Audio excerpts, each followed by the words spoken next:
जो सरकारों का जो रेवेन्यू है, इसका 70 से 80% जो है सिर्फ 3 लाइन आइटम खा जाते हैं।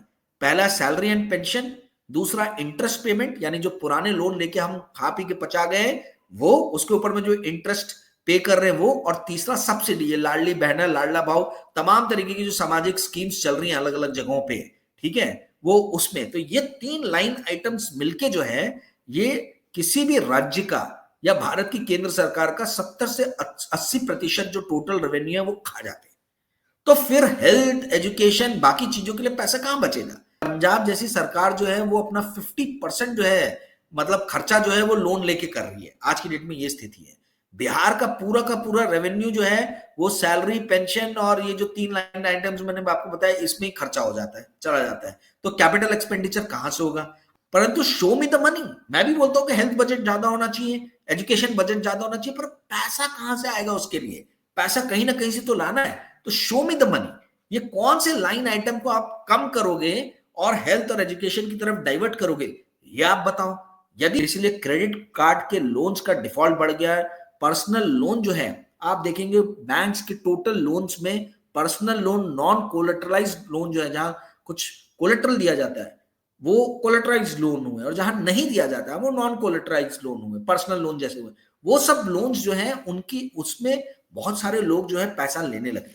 ठीक है, ये दर्शाता है, बताता है कि जनता की आर्थिक स्थिति जो है वो कहीं ना कहीं चरमरा रही है। हम पिछले 3 साल से देख रहे हैं कि निफ्टी 50 कंपनीज जो है रिकॉर्ड प्रॉफिट बना रही है, एनएसई 500 कंपनीज जो है रिकॉर्ड प्रॉफिट बना रही है, परंतु इसका फायदा जो है वो आम जनता को होते हुए नजर नहीं आ रहा। और इसका रीजन है, हाय फ्रेंड्स, क्या आप लोगों को मालूम है कि लिबरलाइजेशन, प्राइवेटाइजेशन, ग्लोबलाइजेशन के अनाउंसमेंट के बाद भी जो 1991-92 में हुआ था, आज भी भारत की इकोनॉमी जो है वो मुख्यतः गवर्नमेंट के ऊपर ही डिपेंडेंट है।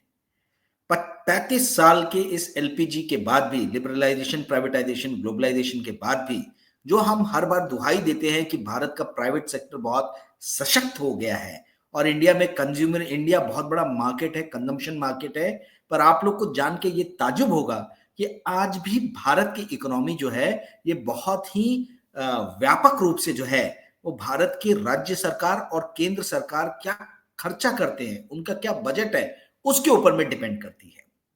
दोस्तों, आईएमएफ की एक रिपोर्ट है कि देश का 25 से 30% जो जीडीपी है 1992 से देखें तो 25 से 30% के बीच में जो भारत का जीडीपी है, यानी 1/4 से लेके 1/3 तक, ये पूर्णतः डिपेंडेंट है राज्य सरकार और केंद्र सरकार जो खर्चा करते हैं ये उसके बराबर है। यानी 1/3 ऑफ इंडियन इकोनॉमी जो है वो इज इक्वल टू राज्य सरकार और केंद्र सरकार का बजट है। तो दोस्तों, ये बात बहुत कम लोग बताते हैं क्योंकि हम आज भी जो है वो प्राइवेटाइजेशन, लिबरलाइजेशन की दुहाई देते हैं, बड़े बड़े अदानी और अंबानी जैसे, टाटा जैसे, बिरला जैसे नेशनल चैंपियंस की बात करते हैं, परंतु सच्चाई ये है कि आज भी भारत जो है ये एक सोशलिस्ट जो कहा जाए मानसिकता वाला देश है, क्योंकि यहां पर 1/3 जो भारत की जीडीपी है वो सरकार, राज्य सरकार और केंद्र सरकार के खर्चे द्वारा ही आ रही है। बजट का मौसम है, बहुत सारी आपको राजनीतिक जो है चर्चाएं सुनने को मिलेंगी जिसमें आर्थिक मामलों पे भी बातचीत होगी। तो मैंने भी सोचा कि करंट पे वीडियो बना लिया जाए, ठीक है, परंतु ये छोटा वीडियो रखूंगा, ऐसे और भी कई वीडियोस मैं बनाऊंगा जो मुख्यतः कुछ बातें हैं, जो बातों पे कोई चर्चा नहीं करता है। मैंने सोचा कि इस एपिसोड के माध्यम से उन विषयों को, उन बातों को रखूं और आपको बताऊं कि government is Indian economy basically, जो बात बहुत कम लोग कहते हैं। दूसरी चीज, जहां 30% तक भारत की जीडीपी जो है वो राज्य सरकार और केंद्र सरकारों का एक्सपेंडिचर है, वहीं रेवेन्यू जो है वो पिछले 30 साल से स्टेट गवर्नमेंट और सेंट्रल गवर्नमेंट का जो रेवेन्यू है वो पिछले 30 साल से लगभग 20% जो भारत की जीडीपी है उसके बराबर ही है। यानी हमारा रेवेन्यू स्टैग्नेंट है, एक्सपेंडिचर ऊपर नीचे होता रहता है पर रेवेन्यू स्टैग्नेंट है। इंडिया का जो टैक्स बॉयंसी है, टैक्स बॉयंसी मतलब क्या हुआ, ये बहुत इंपॉर्टेंट शब्द है, ये बहुत इंपॉर्टेंट डाटा है। हर बजट देखने वाले व्यक्ति को टैक्स बॉयंसी समझना चाहिए, क्योंकि मेरी नजर में यही सबसे इंपॉर्टेंट डाटा है। टैक्स बॉयंसी मतलब ये हुआ कि टैक्स कलेक्शन का जो ग्रोथ है डिवाइडेड बाय नॉमिनल जीडीपी का ग्रोथ। ठीक है, नॉमिनल जीडीपी क्या होती है? आपकी रियल जीडीपी प्लस इन्फ्लेशन। तो टैक्स बॉयंसी जो है वो इंडिया का 1.04, मतलब पिछले 30-35 सालों से यही है। तो हमने भले ही कितना भी लिबरलाइजेशन कर लिया, कितना भी प्राइवेटाइजेशन कर लिया, परंतु जो टैक्स कलेक्शन है वो जीडीपी ग्रोथ के साथ में बढ़ा नहीं है, वो वही स्टैग्नेंट है 1.04। और ये कोई नहीं बताता है। ये आपको शायद ही कोई यूट्यूब चैनल पे टैक्स बॉयंसी वर्ड भी आपने सुना होगा, मुझे मतलब इसके लिए डाउट है। तो जहां देश विकास कर रहा है, ठीक है, जीडीपी ग्रो हो रही है, हम हमेशा जीडीपी जीडीपी की बात करते हैं, पर जीडीपी ग्रो होने का फायदा देश को नहीं मिल रहा है, क्योंकि टैक्स बॉयंसी जो है वो इसकी 1.04 पे स्टैग्नेंट है। अब सवाल ये उठता है कि भाई ऐसा क्यों है? तो देखिए, टैक्स दो तरीके के होते हैं। एक होता है डायरेक्ट टैक्स, दूसरा होता है indirect tax. Direct tax personal income tax और कॉर्पोरेट टैक्स को मिला के बनता है। इनडायरेक्ट टैक्स मतलब एक्साइज, जीएसटी, इस तरीके के जो टैक्सेस हैं। अमूमन ये देखा गया है कि जो विकसित राष्ट्र हैं, जो डेवलप्ड नेशंस हैं, वहां पे डायरेक्ट टैक्स का कंट्रीब्यूशन ज्यादा होता है रेवेन्यू कलेक्शन में सरकार के, और इनडायरेक्ट टैक्स का कलेक्शन कम होता है। पर यह दुर्भाग्य की बात है कि जितने भी गरीब राष्ट्र हैं, ये आईएमएफ की एक रिसर्च है कि जितने भी गरीब राष्ट्र हैं, इन राष्ट्रों में डायरेक्ट टैक्स के मुकाबले इनडायरेक्ट टैक्स यानी जीएसटी टाइप टैक्स लगा के जो उगाही होती है वो ज्यादा होती है। अब ये दुखद बात क्यों है? क्योंकि जीएसटी की मार से गरीब से लेके मिडिल क्लास से लेके, मतलब कोई क्लास ही नहीं बचा, लोअर मिडिल क्लास कोई क्लास नहीं बचता। आप जो भी प्रोडक्ट खरीदेंगे, चाहे मोटरसाइकिल हो, चाहे साइकिल हो, चाहे जो भी आप ले लें, उसके ऊपर में एक टैक्स जीएसटी लग के आएगा, वो आपको पेमेंट करना ही होगा।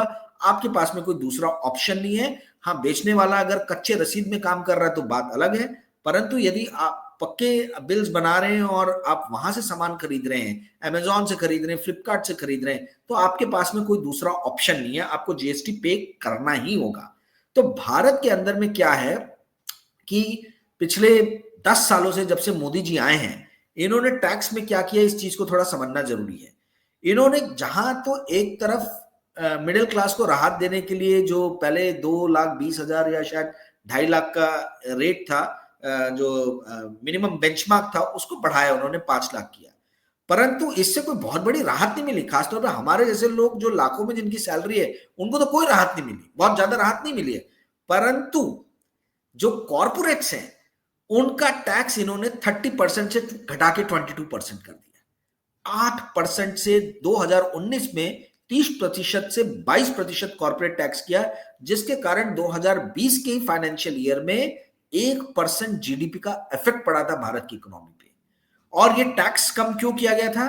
ताकि ये प्राइवेट सेक्टर, ये जो प्राइवेट कंपनीज है, बड़ी बड़ी अंबानी, अदानी, टाटा, बिरला, गोदरेज, ये लोग भारत के अंदर में इन्वेस्टमेंट करें और रोजगार सृजन करें। परंतु हमको ऐसा होता हुआ तो दिख नहीं रहा है। हम पिछले 3 साल से देख रहे हैं कि निफ्टी 50 कंपनीज जो है रिकॉर्ड प्रॉफिट बना रही है, एनएसई 500 कंपनीज जो है रिकॉर्ड प्रॉफिट बना रही है, परंतु इसका फायदा जो है वो आम जनता को होते हुए नजर नहीं आ रहा। और इसका रीजन है, जब कोरोना आया था तो ये सारी कंपनीज ने सप्लाई चेन का बहाना लेके अपने अपने प्रोडक्ट्स के दाम बढ़ा दिए। परंतु जब कोरोना की मार खत्म हुई और जब शिपिंग लाइंस खुल गई, लॉजिस्टिक फ्रीली होने लगा, तो तो इन कंपनीज ने जो दाम बढ़ाए थे उसको घटाए नहीं। इन्होंने क्या किया कि 50 रुपए का जो पैकेट का सामान था, मान लीजिए 300 ग्राम, तो 50 रुपए में अब 200 ग्राम देने लगे, श्रिंक कर दिया पैकेट को, परंतु दाम कम नहीं किए। इस कारण से क्या हुआ कि 1-1.5 साल तक, तो 2022 के बाद में 2023 तक जनता ने खींचा, 2024 तक आते आते इसकी भयानक जो है चोट जो है जनता को महसूस होनी चालू हुई। इसलिए क्रेडिट कार्ड के लोन्स का डिफॉल्ट बढ़ गया है। पर्सनल लोन जो है, आप देखेंगे बैंक्स के टोटल लोन्स में पर्सनल लोन, नॉन कोलेटरलाइज्ड लोन जो है, जहां कुछ कोलेटरल दिया जाता है वो कोलेटराइज्ड लोन हुए, और जहां नहीं दिया जाता है वो नॉन कोलेटराइज्ड लोन हुए, पर्सनल लोन जैसे हुए, वो सब लोन्स जो है उनकी, उसमें बहुत सारे लोग जो है पैसा लेने लगे। ठीक है, ये दर्शाता है, बताता है कि जनता की आर्थिक स्थिति जो है वो कहीं ना कहीं चरमरा रही है। और गोल्ड लोन में भी आपने देखा कि गोल्ड लोन में भी एकदम से व्यापक वृद्धि हुई। तो जो मिडिल क्लास है या लोअर मिडिल क्लास है या जो पुअर क्लास है, ये पुअर क्लास की स्थिति जो है आज बद से बदतर होती गई है। और उसका कारण यह है कि जो कॉरपोरेट्स को अपनी भूमिका निभानी चाहिए थी, वो 30% से 22% टैक्स कम करने के कारण जो है टैक्स बॉयंसी जो बढ़ सकता था, वो टैक्स बॉयंसी बढ़ा नहीं। दूसरी एक और इंपॉर्टेंट चीज, 140 करोड़ के देश में गिनती से 8 करोड़ 80 लाख 9 करोड़ के आसपास लोग इनकम टैक्स फाइल करते हैं।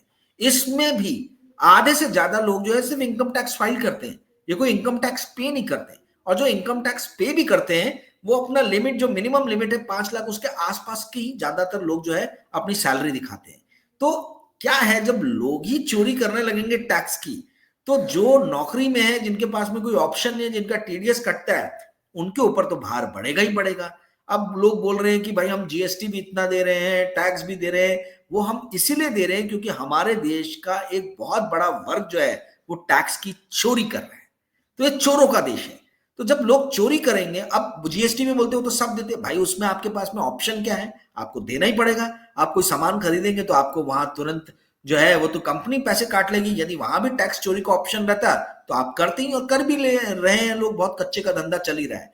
तो कहने का अर्थ यह है कि जब तक इस देश की जनता में ज्यादा से ज्यादा लोग जो है अपना टैक्स का कंट्रीब्यूशन नहीं करेंगे, तब तक रेवेन्यू सोर्स बढ़ाना जो है वो बड़ा दिक्कत वाला काम होगा। जैसे मैंने आपको बताया कि सेंटर और स्टेट मिलके जो है इंडिया की जीडीपी का 20% अर्जित करते हैं बाय रेवेन्यू, और लगभग 25 से 30% जो है वो स्पेंड करते हैं। यानी इंडिया की जीडीपी का 1/3 जो है वो एक्सपेंडिचर है इन गवर्नमेंट्स का। तो ये चीज बहुत ध्यान रखने वाली बात है। एक बड़ा इंटरेस्टिंग वीडियो मुझे आज किसी ने भेजा कि अरविंद केजरीवाल जी कह रहे हैं कि भाई हेल्थ का बजट जो है वो 10% हो जाना चाहिए, एजुकेशन का बजट 10% हो जाना चाहिए। तो ये कानों को प्यारी लगने वाली बातें हैं, कर्णप्रिय बातें हैं। केजरीवाल जी से ये मैं पूछना चाहता हूं कि भाई ये कर तो देंगे, परंतु क्या आपको पता है कि देश के जो सरकारों का जो रेवेन्यू है, इसका 70 से 80% जो है सिर्फ 3 लाइन आइटम खा जाते हैं।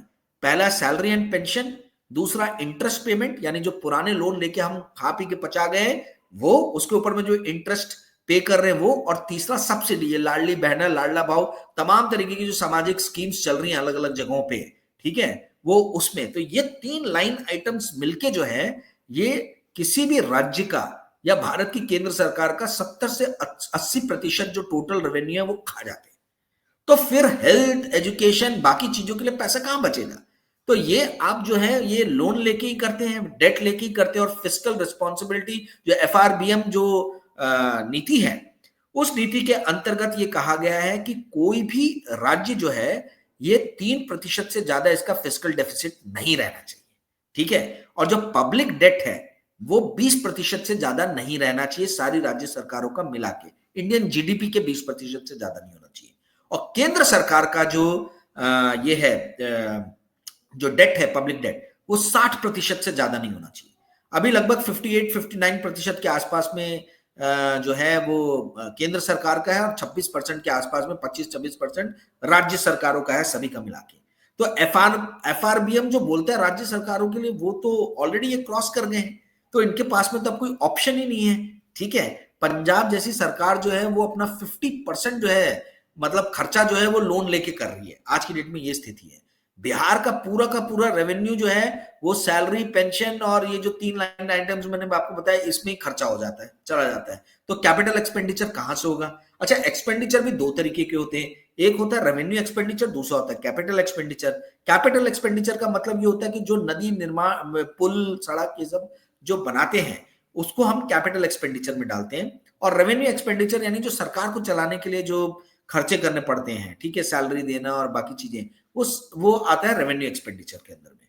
तो स्थिति आज की डेट में ऐसी हो गई है कि भारत की राज्य सरकार और केंद्र सरकारों के सामने एक तरफ कुआं है, दूसरी तरफ खाई है।